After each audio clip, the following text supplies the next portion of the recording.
Narmada Eshala audio సిరీస్కి స్వాగతం. నేను మీ నర్మద. నేను రాసి మీకు వినిపిస్తున్న భార్యాభర్తల hot touching love story agreement marriage భాగం 81 ముగింపు. మధుమతి, నువ్వు తొందరపడుతున్నావు, విషయం ఎక్కడి నుంచి ఎక్కడికో తీసుకెళ్తున్నావు అంది కస్తూరి.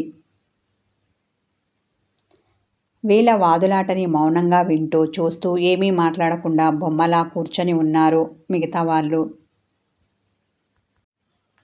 తన గదిలో విశ్రాంతి తీసుకుంటున్న బామ్మ కూడా వీళ్ళు పెద్ద పెద్దగా మాట్లాడుకోవడం విని లేచి వచ్చి అర్జున్ పక్కన కూర్చుంది. నేనేమీ తొందరపడడం లేదు వదినా, నా స్థానంలో నువ్వు ఉన్నా ఇలాగే మాట్లాడేదానివి. అయినా నేను తెలియక అడుగుతాను, లోకంలో ఇంతవరకు ఎవరైనా ఇలా పెళ్లికి ముందు అగ్రిమెంట్ రాసుకున్నారా? ఒక్క మీ కొడుకు తప్ప ఆవేశపడింది మధుమతి. కస్తూరికి ఏం మాట్లాడాలో అర్థం కాలేదు. ఆమె మౌనంగా ఉండడం చూసి మధుమతి ఇంకేదో అనబోయింది. ఇంతలో ఒక్కప్పుడు లేరేమో కానీ ఇప్పుడు ఉన్నారు అన్న మాటలు వినిపించాయి. అందరూ తల తిప్పి గుమ్మం వైపు చూశారు. అక్కడ ఉదయ్, అతనితో పాటు సమీరా ఉంది. మీరు ఎప్పుడు వచ్చారు అన్నట్టు వాళ్ళని చూసింది అవని. వాళ్ళు హనీమూన్ పూర్తి చేసుకొని నిన్న రాత్రి వచ్చారు. మళ్ళీ రేపు ఆఫీస్ ఉంటుంది కదా, అందుకని ఈ పూట అర్జున్ని వాళ్ళ ఫ్యామిలీని పలకరించి వెళ్దామని వచ్చారు. ఇంతకీ మీరెవరు? అనుమానంతో ప్రశ్నించింది మధుమతి. అంటే నేనెవరో మీకు తెలియకపోవచ్చు, కానీ మీరెవరో నాకు తెలుసు. నేను ఈ అర్జున్కి స్నేహితుణ్ణి, అంతేకాదు అవనికి అన్నలాంటి వాడిని. మేం కూడా మొన్న ఇలాగే అలిమోని అగ్రిమెంట్ రాసుకొని పెళ్లి చేసుకున్నాం. ఇలా చేసుకోవడం వల్ల ఆ జంటకి వచ్చే మంచే కానీ చెడు జరగదు అన్నాడు ఉదయ్. అవునులే, నువ్వు ఈ అర్జున్కి ఫ్రెండ్ అని చెప్తున్నావు కదా, కాబట్టి నువ్వు కూడా ఇలా అగ్రిమెంట్ చేసుకోవడంలో వింతేమీ లేదు వెటకారం ఆడింది మధుమతి. గుడ్డు వచ్చి పిల్లను ఎక్కిరించినట్టు నువ్వు మాకు చెప్పేది, ఏది మంచో ఏది చెడో నీకన్నా మాకే ఎక్కువ తెలుసు అంటూ కోపంతో అతని మీద విరుచుకుపడింది ఆమె. ఆమెకు చాలా బాధగాను కోపంగానూ ఉంది. తన కూతురి జీవితం ఏమవుతుందోనని. అందుకే ఆమె అందరితో ఇలా మాట్లాడుతోంది. అత్తయ్య, ఉదయ్ చెప్తుంది నిజం. ఈ అగ్రిమెంట్ వల్ల మంచే కానీ చెడు జరగదు అన్న అర్జున్. అసలు ఈ అగ్రిమెంట్ ఎందుకు చేసుకున్నామో కారణం చెప్తే మీరిలా మాట్లాడరు, పైగా మమ్మల్ని అర్థం చేసుకుంటారు, నేను చేసిన పనిని సమర్థిస్తారు. కాబట్టి ఒక్కసారి నేను చెప్పేది వినండి ప్లీజ్ అని ప్రాధేయపడ్డాడు అతడు. ఏం చెప్పినా నీకు అనుకూలంగానే చెప్తావు. మన సాంప్రదాయంలో ఇలాంటి అగ్రిమెంట్లు ఉన్నాయా? లేవు కదా. తరతరాలుగా ఇలాంటి ఒప్పందం ఎవరైనా చేసుకోవడం విన్నామా, కన్నామా? ముక్కున వేలేసుకుంది మధుమతి. ఆమె మాటలు అక్కడ ఉన్న వాళ్ళందరికీ విసుగు తెప్పిస్తున్నాయి. ఎవరు చెప్పినా వినకుండా తన మానాన తాను మొండిగా వాదిస్తోంది. నీ మాట నీదే కానీ ఎదుటి వాళ్ళు చెప్పేది వినిపించుకోవా? అర్జున్ ఏదో చెప్తాను అంటున్నాడు కదా, చెప్పనివ్వు. తన భార్య మధుమతి మీద అసహనం చూపించాడు జగదీష్. తన మాటలతో ఎక్కడ తెగేదాకా లాగుతుందో, తన కూతురి జీవితం ఏమవుతుందోనని భయపడ్డాడు జగదీష్. భర్త కోపగించుకోవడంతో వెనక్కి తగ్గిన మధుమతి, అలాగే చెప్పమనండి ఏం చెప్తాడో తీర్గం తీసింది. ఆంటీ, మీ కోపంలో న్యాయం ఉంది, కానీ మనం ఏ పని చేసినా అర్థం పరమార్థం లేకుండా చెయ్యం కదా. అలాగే మన జీవితంలో ఎదురైన అనుభవాలను ఆధారం చేసుకొని మనం ఎప్పటికప్పుడు మన ఆలోచన విధానాన్ని మార్చుకుంటాం, దానికి అనుగుణంగా నిర్ణయం తీసుకుంటాం. అలాగే నేను నా జీవితంలో ఎదురైన చేదు అనుభవాన్ని దృష్టిలో పెట్టుకొని ఈ అగ్రిమెంట్ రాయించాను. అలాంటి బాధాకరమైన సిచ్యువేషన్ మా జీవితంలో రాకూడదు అనుకున్నాను. అందుకే సాహసించి ఇలాంటి డెసిషన్ తీసుకున్నాను. నేను ముందుగా చెప్పకపోవడం నా తప్పే, ఒప్పుకుంటాను. కానీ ముందుగా నేను ఇలా అగ్రిమెంట్ రాసుకున్న తర్వాత పెళ్లి చేసుకోవాలి అనుకుంటున్నాను అంటే మీరు ఒప్పుకునేవారా? మీ అమ్మాయిని నాకిచ్చి పెళ్లి చేసేవాళ్ళ కాదు కదా, అందుకని చెప్పలేదు. అంతే తప్ప మీకెవరికి చెప్పకూడదని కాదు, మిమ్మల్ని మోసం చేయాలని కాదు. ఇలాంటి ఉద్దేశం నాకే కొసనా లేదు. సమయం చూసి ఈ అగ్రిమెంట్ గురించి మీ అందరికీ చెప్పాలని అనుకున్నాను. కానీ ఒకదాని తర్వాత ఒకటి వచ్చి పడుతున్న పనులతో సమయం దొరకలేదు. ఈలోపే ఆ పేపర్లు మీకు కంట్లో పడ్డాం. వాటిని చూసి మీరు అపార్థం చేసుకోవడం జరిగింది అన్నాడు అర్జున్. అందరి చూపులు తనని దోసిలా చూస్తుంటే చూసి తట్టుకోలేకపోయాడు. అతనికి ఏ విషయంలోనూ సంజాయిషీ ఇచ్చుకోవడం నచ్చదు. కానీ అందరి మనసులో గూడు కట్టుకొని ఉన్న అనుమానాలను తొలగించాలి. తన మీద వాళ్ళు ఏర్పరచుకున్న అపోహలను పోగొట్టాలి అనుకున్నాడు అర్జున్. అందరినీ చూసి నేను తప్పు చేశానో ఒప్పు చేశానో నాకు తెలియదు, కానీ అసలు ఇలా అగ్రిమెంట్ రాసుకోవడానికి కారణం మా అన్నయ్య గంభీర స్వరంతో అన్నాడు. ఏంటి మీ అన్నయ్యనా?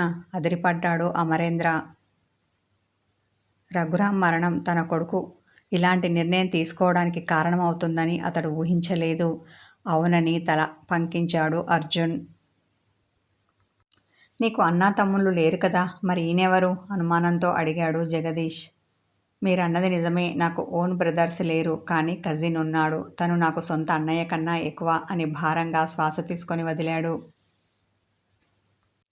ఆ తర్వాత రఘురాం గురించి, అతని భార్య గురించి, వాళ్ళు విడిపోయిన సమయంలో అతని భార్య సుధా కోరిన భరణం గురించి, అతడు చెల్లించలేక సూసైడ్ చేసుకున్న దాని గురించి వివరంగా చెప్పాడు అర్జున్.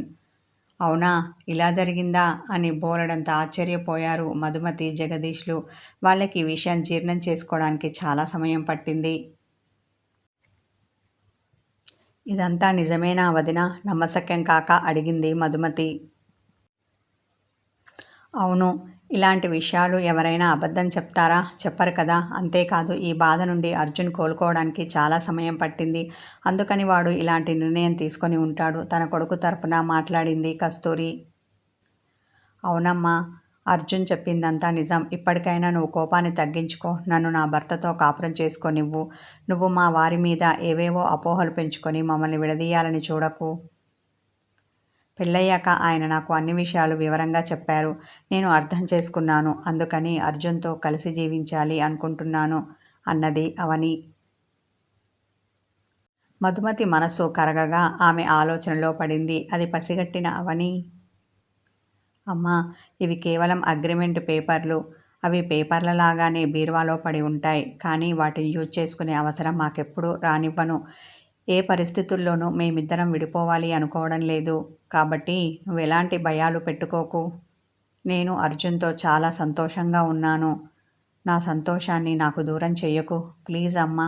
ఆమె 2 చేతులు పట్టుకొని ప్రాధేయపడింది అవని. అంతగా ఒకరినొకరు అర్థం చేసుకుంటే ఇంకా ఈ పేపర్లెందుకు, చించి అవతల పారేయొచ్చు కదా అంది మధుమతి.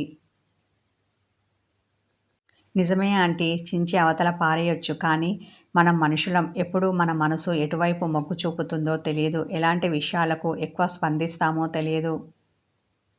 మా మధ్య ఇప్పుడున్న ప్రేమ రేపొద్దున ఉండకపోవచ్చు. అలా ప్రేమ సన్నగిల్లిన నాడు కలిసి కాపురం చెయ్యాలి అనిపించకపోవచ్చు. అప్పుడు మా మధ్య విడాకుల ప్రస్తావన రావచ్చు, విడిపోనువచ్చు, ఏమో ఏదైనా జరగొచ్చు. ముందుగా కీడు ఎంచి మేలంచమంటారు కదా మీలాంటి పెద్దలు.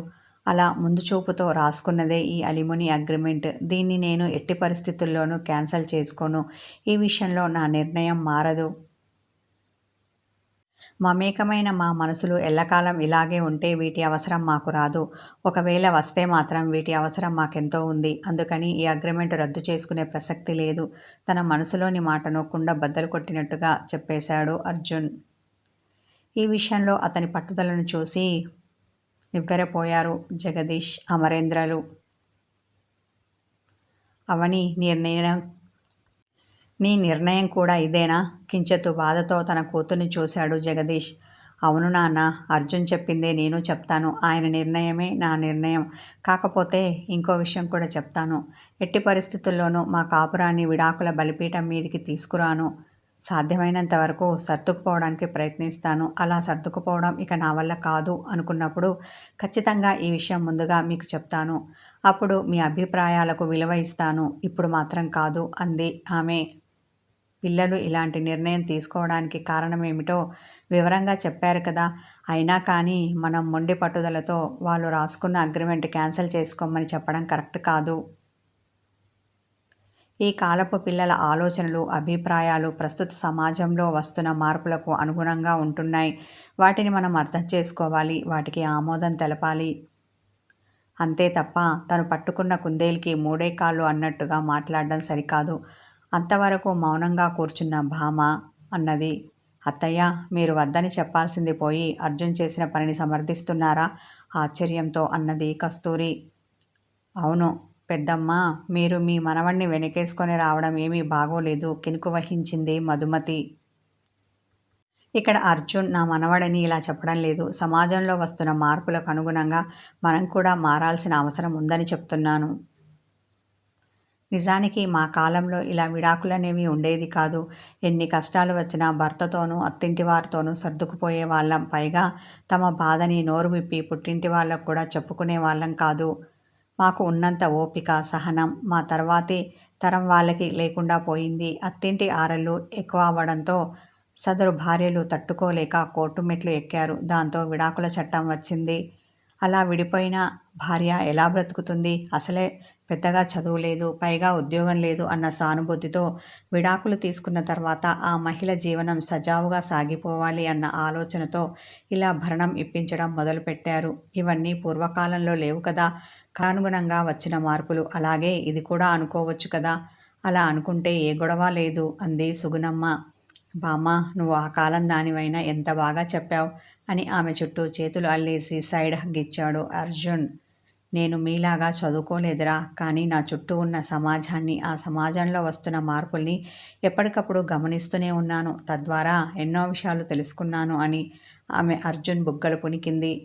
అమ్మా, నువ్వు గ్రేట్. నువ్వు అర్థం చేసుకున్నంతగా సమాజాన్ని కాదు కదా, కనీసం నా కొడుకును కూడా అర్థం చేసుకోలేదు నేను. ఎమోషనల్ అయ్యాడు అమరేంద్ర. అవును, మేం కూడా అని అక్కడున్న పెద్దవాళ్ళు తలలు ఆడించారు. ఇలా తలలూపితే సరిపోదు, ఇంతకు మీ నిర్ణయం ఏమిటో చెప్పలేదు అన్నది సుగుణమ్మ. ఆమెకు ఈ అగ్రిమెంట్ వల్ల తన మనవడి కాపురం ఎక్కడ కూలిపోతుందో అన్న గుబులు పట్టుకుంది. పెద్దదానివి, నువ్వు చెప్పాక కాదనడానికి ఏముంది? నీలాగే మేము వీళ్ళని అర్థం చేసుకున్నాం. వీళ్ళు చేసింది తప్పు ఒప్పు అన్నది మనం ఇప్పుడే ఎలా చెప్పగలం? అది కాలం నిర్ణయిస్తుంది అంది మధుమతి.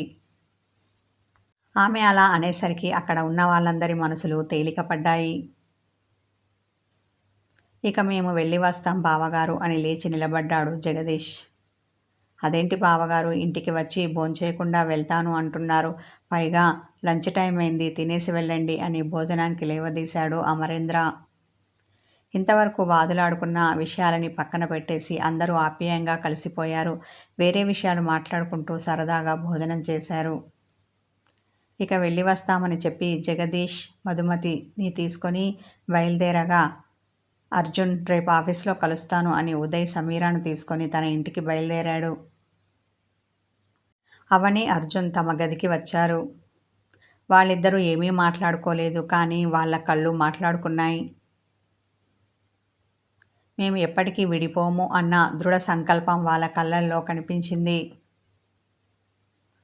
అర్జున్ రమ్మని చేతులు చాపాడు. అవని ఇష్టంగా అతని చెంత చేరింది. అతడు ఆప్యాయంగా ఆమెను కౌగిలిలో పొదుముకున్నాడు. ప్రేమ పరిమళం వారి తనువును చుట్టేసింది. కలిసిన వారి మనసులు మౌనంగా మాట్లాడుకున్నాయి. విడిపోని బంధం వాళ్ళ మధ్య బలపడింది.